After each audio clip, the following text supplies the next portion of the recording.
पीछे नमस्कार, की लाइन। स्वागत है आप सभी का हमारी खास पेशकश फार्मर्स कनेक्ट में, जहां आज हम बात करने वाले हैं किसानों के पेंशन के मुद्दों को लेकर, क्योंकि एक अहम मुद्दा है और इस मुद्दे को उठाना इसलिए जरूरी है क्योंकि उन्हें हम अन्नदाता कहते हैं और उन पर ही हमारा भविष्य और नई पीढ़ी का भविष्य टिका हुआ है। अगर उनके लिए हम काम नहीं करेंगे, उनके लिए समय पर फैसले नहीं लिए गए, तो डेफिनेटली आने वाले जनरेशंस के लिए काफी ज्यादा चुनौतियां बढ़ जाएंगी। और इसी पर बातचीत करने के लिए हमारे साथ मध्य भारत कंसोर्शियम ऑफ एपीयूज, उनके सीईओ हैं योगेश द्विवेदी जी हैं। योगेश जी, बहुत बहुत शुक्रिया, एक अहम मुद्दे के लिए आपने वक्त निकाला है।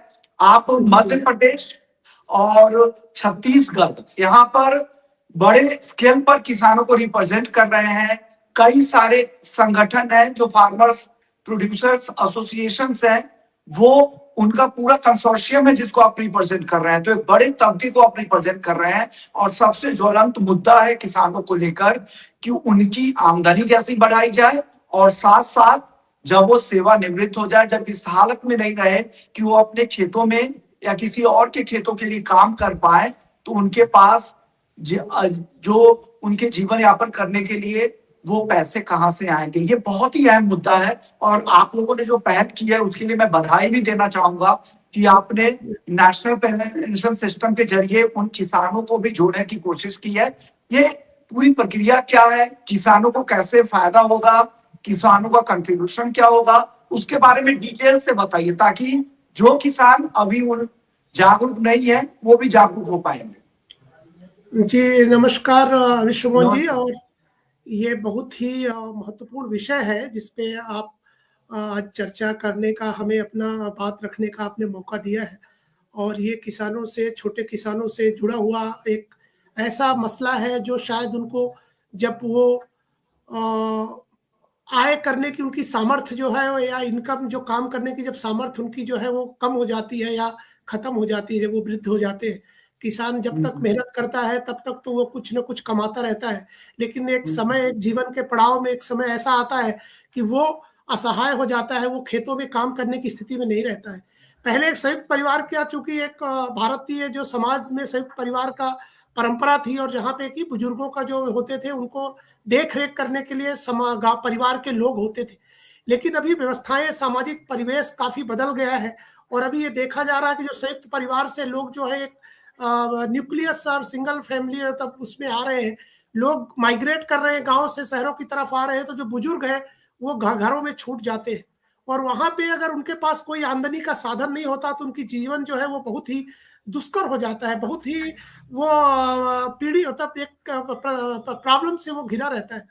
तो ऐसे लिए क्या किया जाए ऐसे किसानों के लिए? और इसी समय ये योजना जो भारत सरकार की राष्ट्रीय पेंशन योजना स्कीम आई और इसको लेकर के, और जो नेशनल जो पेंशन ट्रस्ट है, इनके लोगों से हमारी बातचीत हुई दिल्ली में और हमें ये लगा क्योंकि इसका जो योजना है उसका कुछ बहुत अच्छी उसमें कुछ बातें हैं। एक तो ये है कि आपका जो न्यूनतम, अगर आप साल में 1,000 रुपए जमा करते हैं तो भी आपको आपका अकाउंट चालू रहता है। और 500 रुपए तक में भी उनका ये था कि अगर 1,000 नहीं हुआ, 500 भी अगर आप कभी दे देते हो, फिर 500 बाद में दे दोगे तो भी चलेगा। और सबसे बड़ी बात है कि अगर कोई कारणवश कोई किसान, अगर कोई स्थितियां ऐसी खराब हो जाए कि वो बिल्कुल पैसा ना दे पाए, तो भी आपका स्कीम जो है वो डिस्कनेक्ट नहीं होती, डिसकंटिन्यू नहीं होती है, वो चलती रहती है। जब आप पैसा देंगे फिर से वो शुरू हो जाएगी। ये ज्यादातर जो प्राइवेट स्कीम्स होती है ये उसमें ऐसा होता नहीं, क्योंकि जब पैसा बंद कर देते हैं वो लोग डिस्कनेक्ट कर देते हैं और पेनाल्टी लगा देते हैं, जबकि इस स्कीम में इस तरह की कोई पेनाल्टी नहीं है। तो ये एक बहुत अच्छा योजना है और इसमें एक जितना भी आप पैसा जमा करते जाएंगे और लगभग अगर आप 1,000 रुपए, 2,000 रुपए तक अगर साल का जमा करते हैं तो आपको 10 साल अगर इससे ऊपर आप जमा करेगा तो लगभग 2,000 रुपए तो आपको महीने मिलने लगेंगे। लेकिन आप देखेंगे क्योंकि जो वर्तमान में वृद्धा पेंशन योजना है उसमें बुजुर्गों को केवल 600 रुपए मिलते हैं। 600 रुपए में भी उसके नियम और उसके काफी सारे जो है उसके जो प्रोसीजरल, उसमें कई सारी डिफिकल्टीज है, कई सारी कठिनाइयां हैं। तो हम लोगों ने ये शुरुआत किया है। चूंकि मध्य भारत एक किसानों का संगठन है और इसमें मध्य प्रदेश और छत्तीसगढ़ की लगभग 225 किसान उत्पादक संस्थाएं हमारी सदस्य है, और हम लोग करीब लगभग 2 लाख किसानों के साथ जुड़े हुए हैं। और ज्यादातर हमारे जो बुजुर्ग किसान हैं, जो बूढ़े किसान हो जाते हैं, उनके लिए कुछ करने का हमारे मन में था। और उसी समय ये शासन का जो भारत सरकार की योजना आई, और उसको हम लोगों ने देखा कि ये योजना काफी अच्छी है और इस योजना का लाभ क्यों ना हम किसानों को दिलाएं। क्योंकि देखिए, जो नौकरी है, जो नौकरी पेशा ये लोग हैं, वो तो कई सारी पेंशन स्कीम का फायदा अपना ले लेते हैं, लेकिन किसान अपने वृद्धा के बारे में, अवस्था के बारे में सोचता नहीं है। वो अपनी जिंदगी में इतना व्यस्त रहता है, वर्तमान में ही उलझा रहता है कि उसको भविष्य के बारे में कुछ नहीं सोचता है। और वो शायद इस भरोसे में रहता है कि हमारे जो बच्चे हैं, हमारे जो परिवार के लोग हमारी देख रेख लेंगे। लेकिन मैंने अपनी आंखों से देखा है, गांव में जाके देखा है कि जो बुजुर्ग जो है, जब वो काम करने की स्थिति में नहीं होते, पर्टिकुलर किसान जिनके पास कोई आमदनी के साधन नहीं होते हैं, उनके परिवार के लोग भी उनकी तरफ नहीं देखते हैं।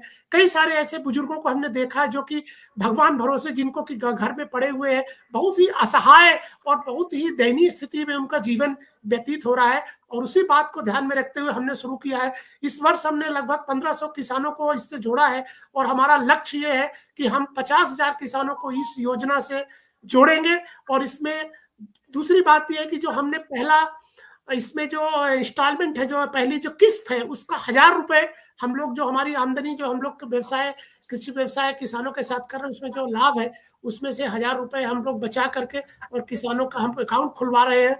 और इसके अलावा किसानों से भी हम कर रहे हैं कि जो भी आपकी, चाहे वो किसान सम्मान निधि हो या किसी भी तरह का पैसा आपके हाथों में आ रहा है, उसका कुछ भाग आप उसमें डालिए, क्योंकि वो उस समय आपके काम आएगा जब आपका शरीर आपका काम करने लायक नहीं रहेगा।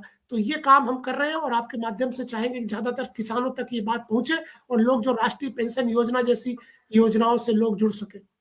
ओके सर, इसमें अगर आपने कहा कि जैसे 1000 रुपए का कंट्रीब्यूशन आप खुद दे रहे हैं, आपकी संस्था दे रही है, तो इसमें किसानों का कंट्रीब्यूशन कितना रहेगा? 1000 के अलावा 1000 किसान भी भरेंगे? न्यूनतम तो 1000 ही है। अगर कोई किसान ज्यादा भी करना चाहता है तो 1000 और मतलब वो 2000, क्योंकि ज्यादा की कोई लिमिट नहीं है। आप किसी वर्ष ज्यादा भी कर सकते हो, कम भी कर सकते हो, तो न्यूनतम 1000 रुपए है।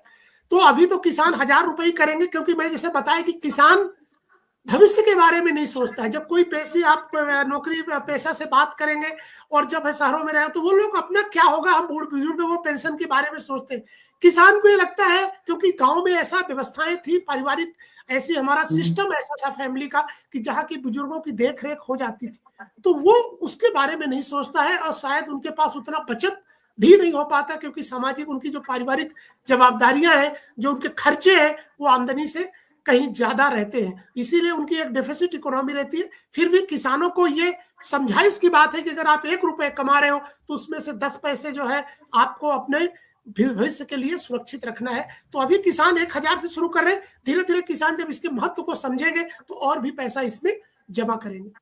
ओके सर, लेकिन एनपीएस के लिए 60 साल तक इंतजार करना पड़ता है। लेकिन अगर कोई किसान चाहे कि मैं, तो उनके लिए कोई स्पेशल रूल्स रेगुलेशंस में बदलाव किसानों के पेंशन के लिए नहीं पॉसिबल है क्या? क्या इस बात को लेकर आप लोग पिच नहीं कर रहे सरकार के पास? क्योंकि 60 साल तक इंतजार करना, हो सकता है कि उन्हें 55 साल में ही पेंशन की जरूरत हो, फिर वो क्या करेंगे? नहीं, देखिए, जब एक सरकार कोई नियम बनाती है, तो नियम का मतलब ये होता है कि वो एक बड़े व्यापक धरातल, मतलब लोगों को एक बड़े मॉस सैंपल पे उसको एक आधार पे कोई निर्णय लिया जाता है। तो ये बात है, क्योंकि ये माना जा रहा है कि 60 साल तक आप कुछ ना कुछ तो आप कर लोगे। मैंने आपको, जैसे आपको बताया कि जब आप करने की स्थिति में होते हैं तो आपके पास साधन बहुत सारे होते हैं, यहाँ तक परिवार के लोग भी आपके साथ जुड़े रहते हैं, क्योंकि आप प्रोडक्टिव होते हैं, आप कमाऊ होते हैं, आप कुछ ना कुछ करके खुद कमाई करते हैं। अब सर, अब ये बताइए कि किसान यहाँ पे कंट्रीब्यूट कैसे कर सकते हैं? जो आम किसान है कैसे जुड़ सकते हैं? उनके मन में भी सवाल हो रहा होगा, उनको गाइड कीजिए आप।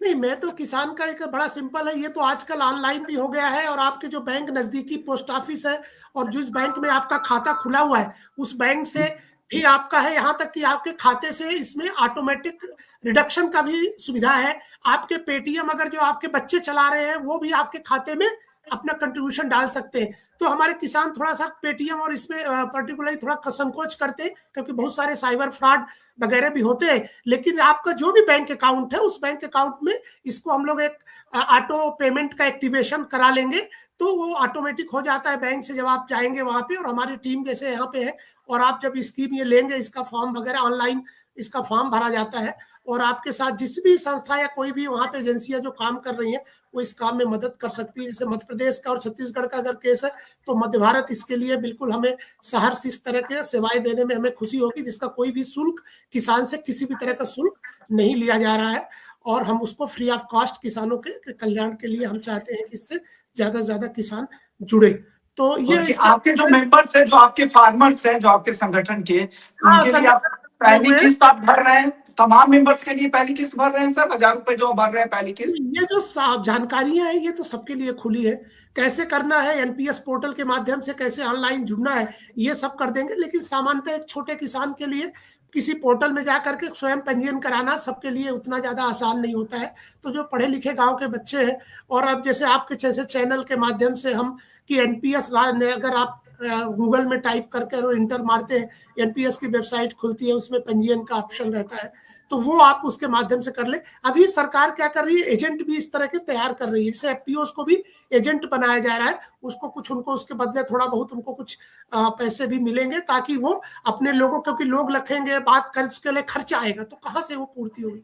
तो उसमें भी योजना में भी ये हो रही कि हर प्रदेश में कुछ संस्थाओं की जवाबदारी दी जाए, जिसमें से कुछ एक छोटा सा कमीशन उनको दिया जाएगा ये काम को फैसिलिटेट करने के लिए। बिल्कुल सही कहा आपने, ताकि आप जागरूक करेंगे, अगर आप इंटरमीडियरी के तौर पे काम करेंगे तो उनका भरोसा भी होगा, क्योंकि किसानों की नब्ज को आप पहचानते हैं और नेशनल पेंशन सिस्टम कैसे काम करता है आप उन्हें बताएंगे, और ताकि रिटायरमेंट के लिए अभी से तैयारी हो सके। और ऐसे किसान जो अपनी पहली किस्त नहीं दे पा रहे हैं, तो आप जैसे संगठन पहली किस्त भी भर रहे हैं, और उसका फायदा है क्योंकि मार्केट लिंकेज है। यहाँ पर आपका कॉर्पस जो राशि है, आप 60 साल तक काफी जमा हो जाएगी, फिर आपको एक मुश्त भी मिलेगा, और बाकी एन्युटी में कन्वर्ट करा सकते हैं, यानी मंथली किस्त के तौर पर, मंथली पेंशन के तौर पर भी उसे बाद में 60 साल में कन्वर्ट हो जाएगा, और उसका पूरा फायदा आपको मिल जाएगा। ऐसी स्थिति में अब पहले आमतौर पर होता था कि लोग सरकारी नौकरी करते वहीं पे पेंशन मिल रहा है, लेकिन एनपीएस के जरिए सभी को जोड़ने की कोशिश है, और सिर्फ ऑर्गेनाइज ही नहीं, अनऑर्गेनाइज किसी भी तरह के काम करते हैं एनपीएस के लिए एनरोल कर सकते हैं। नजदीकी बैंक में जाएं आप, वहां पर डिटेल्स ले, फॉर्म भरे एनपीएस का, एनपीएस को लेकर ऑनलाइन भी पंजीकरण करा सकते हैं, क्योंकि ये सरकारी स्कीम है, गवर्नमेंट स्कीम है, और इसका पूरा फायदा ले सकते हैं। नहीं तो आप अपने एफपीओ के माध्यम से भी, जैसे मध्य भारत कंसोर्शियम में यूज है, इस तरह की संस्थाओं की भी आप मदद ले सकते हैं। जागरूक रहेंगे तो रिटायरमेंट में दिक्कत नहीं होगी, आपको रेगुलर पेंशन भी मिल पाएगा। शुक्रिया योगेश। अपना नंबर भी विश्वमोहन जी शेयर करना चाहूंगा, अगर जो भी हमारे दर्शक हैं अगर चाहेंगे, 9425469672, 9425469672। अगर आपको इसके बारे में कुछ भी जानकारी चाहिए या कोई समस्या आपको आती है तो आप हमसे संपर्क कर सकते हैं, निःशुल्क आपको इसमें मदद की जाएगी। ओके, तो इन्होंने, योगेश जी ने आपकी मदद के लिए एक नंबर भी बता दिया है, उन्होंने अपना नंबर दे दिया है, इन पर आप कॉल भी, इस नंबर पे कॉल कर सकते हैं और जानकारी ले सकते हैं एनपीएस के बारे में, कैसे रजिस्ट्रेशन कराना होगा, क्या कंट्रीब्यूशन होगा, आगे इसका फायदा क्या होगा, तमाम बारीकियां योगेश जी बताने के लिए बैठे हैं। इस तरह के पीओस हम किसान भाइयों के लिए काम कर रहे हैं, हमारी भी कोशिश यही थी इस प्लेटफॉर्म के जरिए किसानों को जागरूक करें और आप लोगों को समझाएं एनपीएस के फायदे। नेशनल पेंशन स्कीम की, भारत सरकार की स्कीम है, इसमें आपको डरने की जरूरत नहीं है, सॉवरीन गारंटी मिलती है, और आपको 60 साल के बाद एक मुश्त रकम भी मिलेगी, कुल जो भी कॉर्पस जमा हो जाएगा, जो भी रकम जमा हो जाएगी, और एक हिस्सा आपके पेंशन में कन्वर्ट हो जाएगा, जो हर महीने आपके जमा के हिसाब से और आपकी जमा राशि के हिसाब से मिलती रहेंगी। बहुत बहुत शुक्रिया कहेंगे योगेश जी इस अच्छे काम के लिए, शुभकामनाएं भी देंगे। उम्मीद करते हैं आप किसानों को इसी तरह से मदद करते रहे और उनको फायदा मिलेगा, तभी हमारी अगली पीढ़ी को भी फायदा मिलेगा, और फिर हम धीरे धीरे इसे पास ऑन कर पाएंगे। इस अच्छे काम के लिए शुभकामनाएं, और हमारी बेस्ट विशेष आपके साथ ही इसी तरह से काम करते रहेंगे, आगे भी आपसे चर्चा होगी। तो इस खास पेशकश का मकसद यही था। बाजार में हम तो ट्रेड रोज कराते हैं, ट्रेड के बारे में बताते हैं, लेकिन किसानों के बारे में भी बताना, उनकी दिक्कतों को भी बताना, ये बहुत जरूरी है। इस प्लेटफॉर्म के जरिए, टीवी के ओरिजिनल के जरिए हम किसानों को जागरूक करने की लगातार कोशिश करते रहेंगे, और योगेश जी जैसे जागरूक एपीओस के जो प्रमुख है वो आकर आपको लगातार नई नई स्कीम्स के बारे में बताएंगे। नई नई स्कीम भी अगर किसानों के लिए कुछ अगर आती है योगेश जी, वो भी आप जरूर लेकर आइएगा ताकि किसान ज्यादा से ज्यादा जागरूक हो पाएंगे सर। बिल्कुल। Thank you sir. Thank you विश्व। ध्यान रखें और किसानों का भी ध्यान रखें।